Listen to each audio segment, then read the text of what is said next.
Hello everyone, welcome back to the channel. In today's video, I'll show you how to use PhotoRoom for Etsy product photos. So let's get started. First, open the PhotoRoom app on your phone and make sure that you are logged in with your account. To get started, tap Start from Photo button and choose a clear product image from your gallery.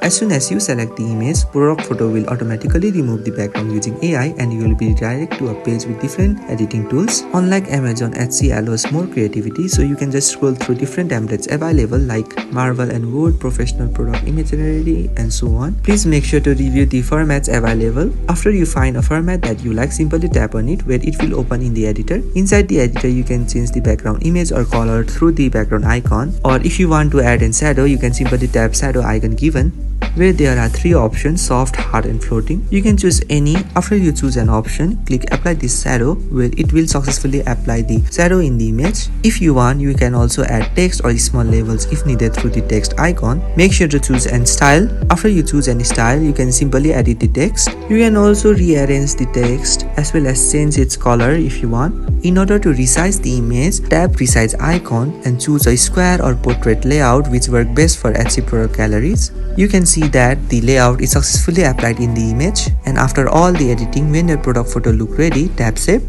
From ready to share screen, you will get export setting options where you can choose different options based on your need. After choosing the option, you can just simply tap close design, where it will successfully download the image in the gallery. And that's how you can use PhotoRoom to create Etsy ready product photos that stand out and attract buyers, which is perfect for handmade, vintage, as well as creative sellers.